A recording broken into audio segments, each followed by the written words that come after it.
पैरों में प्लास्टर है, बिना सहारे के चल पाना भी दुश्वार है, लेकिन न चेहरे पर खौफ है न अपने किए पर पछतावा। ये अपराधी कोई आम नहीं बल्कि कई बड़ी वारदातों को अंजाम देने वाला लॉरेंस बिश्नोई हाशिम बाबा गैंग का शार्प शूटर है, जिसे दिल्ली पुलिस की स्पेशल सेल और मथुरा पुलिस के जॉइंट ऑपरेशन में मुठभेड़ के बाद यूपी के मथुरा से धर दबोचा गया। मुठभेड़ के दौरान शूटर योगेश कुमार को पैर में गोली लगी थी, जिसके बाद उसे मथुरा के जिला अस्पताल में इलाज के लिए भर्ती कराया गया, लेकिन उसे अस्पताल से ले जाते टाइम मीडिया ने घेर लिया और उससे सवाल पर सवाल पूछने लगी। उससे एक के बाद एक कई सवाल पूछे गए। कैसे वारदात को अंजाम दिया, सुपारी कैसे मिलती है, कांड को अंजाम देने के लिए कितने पैसे दिए गए, क्या लॉरेंस से कभी बात हुई है, और तो और उससे यह भी सवाल पूछा गया कि अब लॉरेंस गैंग के निशाने पर कौन है। इन सारे सवालों का जवाब योगेश इतनी आसानी से दे रहा था कि मानो उसने कोई महान काम किया हो। चेहरे पर डर का नामो निशान नहीं है, और तो और वारदात को अंजाम देने को सही भी बता रहा है। योगेश का कहना है कि बाबा सिद्दीकी कोई अच्छा आदमी नहीं था, उस पर मकोका यानी कि महाराष्ट्र संगठित अपराध नियंत्रण कानून का केस लगा हुआ था। मकोका आम आदमी पर नहीं लगता है, अब कोई बीच में आएगा तो कुछ न कुछ तो होगा ही। वो तो कुछ लोग बीच में आ रहे हैं तो फिर कुछ ना कुछ तो होगा ही। वो कोई बाबा सिद्दीकी कोई सही आदमी थोड़ी नहीं था, उसके ऊपर मकोका का केस लगा हुआ है। अब आम आदमी पे तो मकोका का केस लगेगा नहीं। और बताते हैं वो उसके दाऊद से भी कनेक्शन थे। तो ऐसे लोगों को चिन्हित कर रखा है, क्या पहले तहकीक की जाती है इस बारे में? तो सर मैं हकीकत बात बताऊं तो सारी जानकारी होती है और मिल जाती है। जैसे कि किसी की भी जानकारी निकालना, जैसे कि कैसे निकाली जाती है? अरे क्या कहते हैं, ये फ़ोन चल रहा है, नेट है, गूगल है, सारी चीज़ें मिल जाती हैं।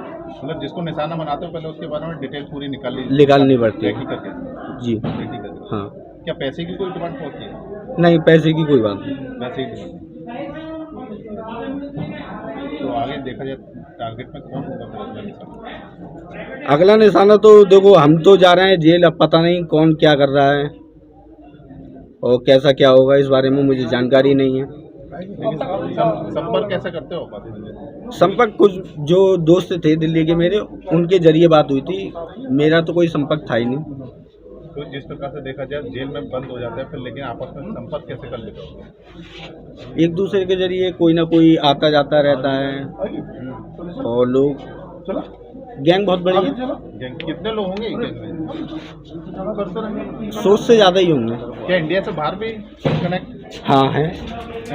शूटर योगेश का दावा है कि उसे बदायूं से पकड़ा गया है और मथुरा में उसका एनकाउंटर किया गया। लॉरेंस बिश्नोई गैंग के शार्प शूटर का दावा है कि वो पैसे के लिए काम नहीं करता है, बस भाईचारा है, भाईचारे में काम होता है, हमारा गैंग बहुत बड़ा है। इस दौरान योगेश ने धमकी भरे लहजे में यह भी कहा कि जो बीच में आएगा उसके साथ कुछ न कुछ तो होगा ही।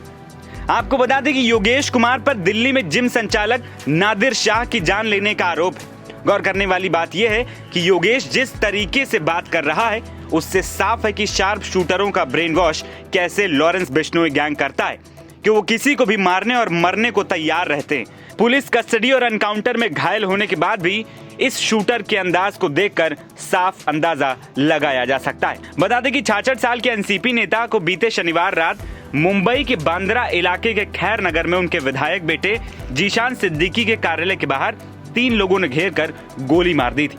मुंबई पुलिस के मुताबिक उन्हें लीलावती अस्पताल ले जाया गया, जहां उन्हें मृत घोषित कर दिया गया था। इस मामले की जिम्मेदारी लॉरेंस बिश्नोई गैंग ने ली थी। इसी के बाद कई टीमें लॉरेंस गैंग के शूटरों की धरपकड़ करने में जुटी हैं ताकि पूरे मामले का खुलासा किया जा सके। एनबीटी ऑनलाइन की रिपोर्ट।